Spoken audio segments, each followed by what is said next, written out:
British Columbia ਦੇ ਅੰਦਰ lower mainland ਦੇ ਵਿੱਚ ਅੱਜ ਰਾਤ ਤੋਂ ਹੀ ਮੀਂਹ ਪੈਣ ਦੀ ਚੇਤਾਵਨੀ ਦਿੱਤੀ ਗਈ ਹੈ। ਕੱਲ ਵੀ ਮੀਂਹ ਪੈਂਦਾ ਰਹੇਗਾ, ਇਸ ਦੇ ਬਾਰੇ ਦੱਸਿਆ ਗਿਆ ਹੈ ਤੇ ਨਾਲ ਹੀ ਪਾਣੀ ਹੋਰ ਜ਼ਿਆਦਾ ਵੱਧ ਸਕਦਾ ਹੈ, ਜਿਸ ਦੀ ਚੇਤਾਵਨੀ ਦਿੰਦੇ ਹੋਏ ਤਿਆਰੀਆਂ ਵੀ ਕੀਤੀਆਂ ਜਾ ਰਹੀਆਂ ਨੇ।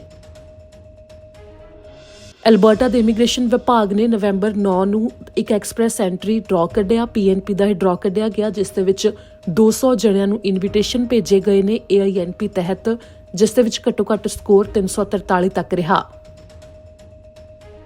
ਕੈਨੇਡਾ ਦੇ ਇਮੀਗ੍ਰੇਸ਼ਨ ਵਿਭਾਗ ਨੇ ਐਕਸਪ੍ਰੈਸ ਐਂਟਰੀ ਦਾ ਡਰਾਅ 24 ਨਵੰਬਰ ਨੂੰ ਕੱਢਿਆ, ਜਿਸ ਦੇ ਵਿੱਚ 613 ਜਣਿਆਂ ਨੂੰ ਇਨਵੀਟੇਸ਼ਨ ਭੇਜੇ ਗਏ ਨੇ। ਇਹ ਉਹਨਾਂ ਦੇ ਲਈ ਸੀ ਜਿਨ੍ਹਾਂ ਦੀ PNP ਪਹਿਲਾਂ ਤੋਂ ਅਪਰੂਵ ਹੈ।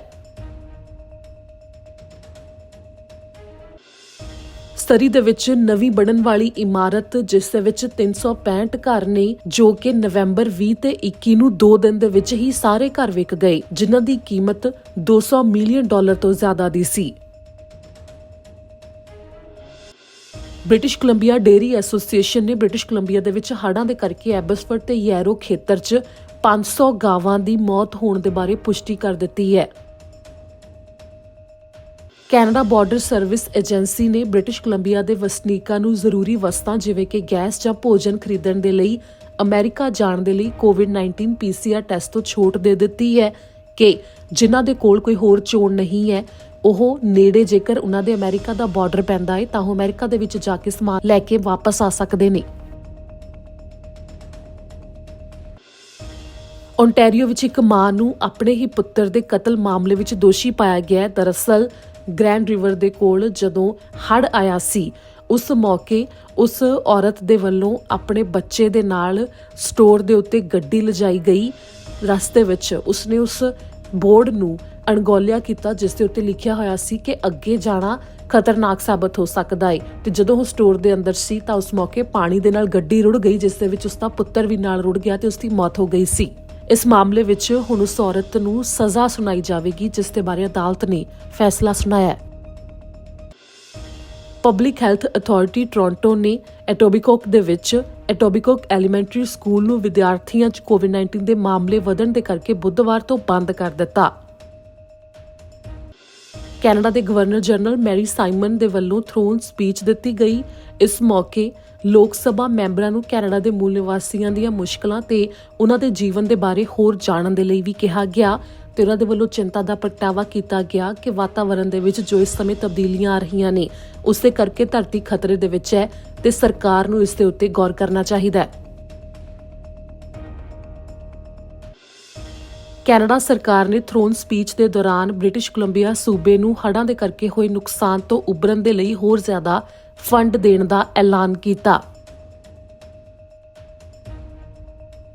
ਲਿਬਰਲ ਪਾਰਟੀ ਨੇ ਥਰੋਨ ਸਪੀਚ ਮੌਕੇ ਦੇਸ਼ ਦੇ ਵਿੱਚ ਮਹਾਮਾਰੀ ਨੂੰ ਰੋਕਣ ਤੇ ਨਾਲ ਹੀ ਵਾਤਾਵਰਣ ਸੰਬੰਧੀ ਜੋ ਤਬਦੀਲੀਆਂ ਆ ਰਹੀਆਂ ਨੇ ਉਸ ਦੇ ਨਾਲ ਨਜਿੱਠਣ ਅਤੇ ਨਾਲ ਹੀ ਆਰਥਿਕਤਾ ਨੂੰ ਮਜ਼ਬੂਤ ਕੀਤੇ ਜਾਣ ਦੇ ਵਾਸਤੇ ਵਾਅਦੇ ਕੀਤੇ। ਬ੍ਰਿਟਿਸ਼ ਕੋਲੰਬੀਆ ਦੇ ਸ਼ਹਿਰ ਮੇਰਠ ਦੇ ਵਿੱਚ ਹੜ੍ਹਾਂ ਤੋਂ ਪ੍ਰਭਾਵਿਤ ਲੋਕਾਂ ਦੇ ਘਰ ਵਾਪਸੀ ਦੇ ਵਾਸਤੇ ਪਲਾਨ ਜਾਰੀ ਕੀਤਾ ਗਿਆ ਹੈ, ਜਿਸ ਦੇ ਵਿੱਚ 3 ਵੱਖੋ-ਵੱਖਰੇ ਪੜਾਅ ਹੋਣਗੇ, ਜਿਨ੍ਹਾਂ ਦੇ ਰਾਹੀਂ ਲੋਕ ਆਪਣੇ ਘਰਾਂ ਦੇ ਵਿੱਚ ਪਰਤ ਸਕਣਗੇ, ਜਿਸ ਦੇ ਬਾਰੇ ਜਾਣਕਾਰੀ ਦਿੱਤੀ ਗਈ।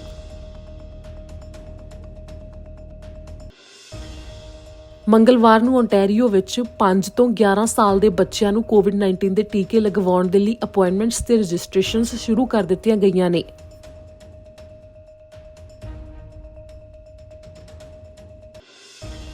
ਕਿਊਬੈਕ ਵਿੱਚ ਡੇ ਕੇਅਰ ਕਾਮਿਆਂ ਨੇ ਜੋ ਪਹਿਲਾਂ ਹੜਤਾਲ ਦਾ ਐਲਾਨ ਕੀਤਾ ਸੀ ਮੰਗਾਂ ਨਾ ਪੂਰੀਆਂ ਹੋਣ ਦੇ ਉੱਤੇ, ਉਹ ਹੁਣ ਵੀ ਜਦ ਤੱਕ ਸਮਾਂ ਦਿੱਤਾ ਗਿਆ ਯੂਨੀਅਨ ਦੀ ਗੱਲਬਾਤ ਸਰਕਾਰ ਦੇ ਨਾਲ ਸਿਰੇ ਨਹੀਂ ਚੜ੍ਹ ਸਕੀ ਹੈ, ਜਿਸ ਤੋਂ ਬਾਅਦ ਉਹਨਾਂ ਦੇ ਵੱਲੋਂ ਅਣਮਿੱਥੇ ਸਮੇਂ ਦੇ ਵਾਸਤੇ ਹੁਣ ਹੜਤਾਲ ਤੇ ਜਾਣ ਦਾ ਐਲਾਨ ਕਰ ਦਿੱਤਾ ਗਿਆ ਹੈ।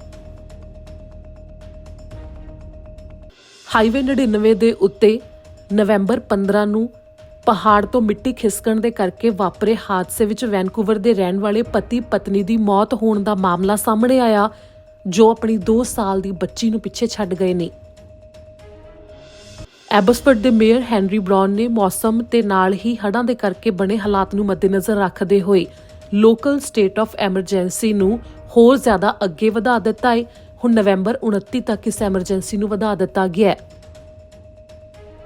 ਬੈਂਕ ਆਫ ਕੈਨੇਡਾ ਦੇ ਵੱਲੋਂ ਬਿਆਨ ਜਾਰੀ ਕੀਤਾ ਗਿਆ ਕਿ ਭਵਿੱਖ ਵਿੱਚ ਵਿਆਜ ਦਰਾਂ 'ਚ ਵਾਧਾ ਹੋ ਸਕਦਾ ਹੈ, ਜਿਸ ਦੇ ਕਰਕੇ ਘਰਾਂ ਦੇ ਵਿੱਚ ਆਰਥਿਕ ਹਾਲਾਤ ਦੇ ਉੱਤੇ ਅਸਰ ਪੈ ਸਕਦਾ ਹੈ। ਨੋਵਾ ਸਕੋਸ਼ੀਆ ਦੇ ਵਿੱਚ ਵੀ ਮੌਸਮ ਖਰਾਬ ਹੋਣ ਦੇ ਕਰਕੇ ਸਟੇਟ ਆਫ ਐਮਰਜੈਂਸੀ ਦਾ ਐਲਾਨ ਕੀਤਾ ਗਿਆ ਸੀ, ਜਿੱਥੇ ਕਿ ਮੌਸਮ ਦੀ ਖਰਾਬੀ ਦੇ ਕਰਕੇ ਕਾਫੀ ਨੁਕਸਾਨ ਵੀ ਹੋਇਆ ਹੈ। ਵਾਲਮਾਰਟ ਦੇ ਵੱਲੋਂ ਬੱਚਿਆਂ ਦੇ ਖੇਡਣ ਵਾਲਾ ਕੈਕਟਸ ਵਰਗਾ ਇਹ ਖਿਡੌਣਾ ਆਪਣੀ ਵੈਬਸਾਈਟ ਦੇ ਉੱਤੋਂ ਵੀ ਹਟਾ ਦਿੱਤਾ ਗਿਆ ਹੈ, ਜਿਸ ਦੇ ਵਿੱਚ ਪੋਲਿਸ਼ ਭਾਸ਼ਾ ਵਿੱਚ ਗੀਤ ਪਾਇਆ ਗਿਆ, ਜਿਸ ਦੇ ਵਿੱਚ ਕੋਕੇਨ ਦਾ ਜ਼ਿਕਰ ਕੀਤਾ ਗਿਆ ਹੈ।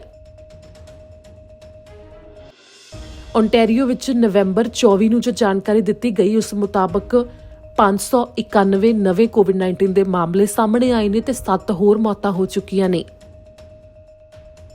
ਟੋਰਾਂਟੋ ਵਿੱਚ ਜੋ ਡਾਲਰ 1 ਦੀ ਕੀਮਤ ਤੋਂ ਸ਼ੁਰੂਆਤ ਕਰਕੇ ਇੱਕ ਘਰ ਵਿਕਣ ਦੇ ਲਈ ਲਗਾਇਆ ਗਿਆ ਸੀ, ਜੋ ਕਿ ਡੈਨਫੋਰਥ ਰੋਡ ਦੇ ਉੱਤੇ ਸੀ, ਉਸ ਦੇ ਬਾਰੇ ਜਾਣਕਾਰੀ ਸਾਹਮਣੇ ਆਈ ਹੈ ਕਿ ਉਹ ਘਰ ਵਿਕ ਗਿਆ ਹੈ, ਜਿਸ ਦੇ ਉੱਤੇ ਬੋਲੀ ਲੱਗੀ ਤੇ ਬੋਲੀ 12 ਲੱਖ ਡਾਲਰ ਤੱਕ ਪਹੁੰਚੀ।